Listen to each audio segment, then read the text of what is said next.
छोटी सी थी जनाबाई, अपने माता पिता के साथ आषाढ़ी एकादशी के दिन आई यहाँ पर, जिस दिन सबसे ज्यादा भीड़ होती है पंढरपुर में, और पहले से ही सोच करके आई थी कि मुझे वापस घर नहीं आना है। तो पंढरपुर में जब आई तो यहाँ पर वारी आती है, लोगों के टोले आते हैं भर भर के, और महाराज कीर्तन करते हुए वारियां आई हुई थी, सब नाच रहे हैं, गा रहे हैं, विठल विठल विठला माजा पांडुरंग विठला, जय जय राम कृष्ण हरि।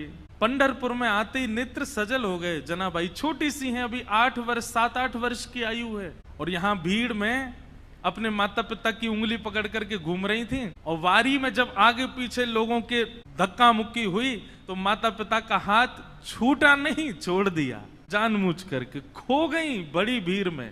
बालक तो खो करके रोते हैं, जनाबाई नाच रही थी कि हाँ अब अच्छा हुआ, अब मैं अकेली हूं, अब मैं यहीं खो जाऊंगी, माता पिता को मिलूंगी नहीं, और सदा के लिए अपने विठोबा के पास रहूंगी, अपने विठल के पास रहूंगी। माता पिता ने ढूंढने का प्रयास किया, लेकिन जनाबाई मिली नहीं। जनाबाई प्रसन्न हैं, क्योंकि उनका परिवार तो श्री पंढरपुरी है ना।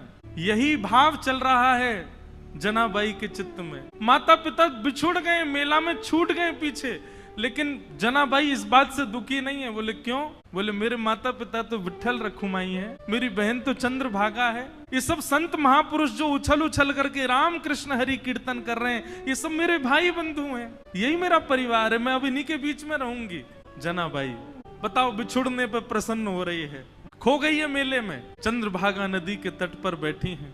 लेकिन 1 दिन 2 दिन 3 दिन 4 दिन बीत गए, बहुत भीड़ होने के कारण जनाबाई को ठाकुर जी का दर्शन नहीं हुआ। मंदिर में प्रवेश करती है, लेकिन सुबह से रात हो जाती है, खड़े खड़े मंदिर में जा ही नहीं पा रही जनाबाई। तब चंद्रभागा के तट पर जाकर के बैठी हैं, और जाकर के अपने हृदय पर हाथ रख के कह रही, अरे मेरे बिठोवा, अरे मेरे बिठू राय, कब मिलोगे?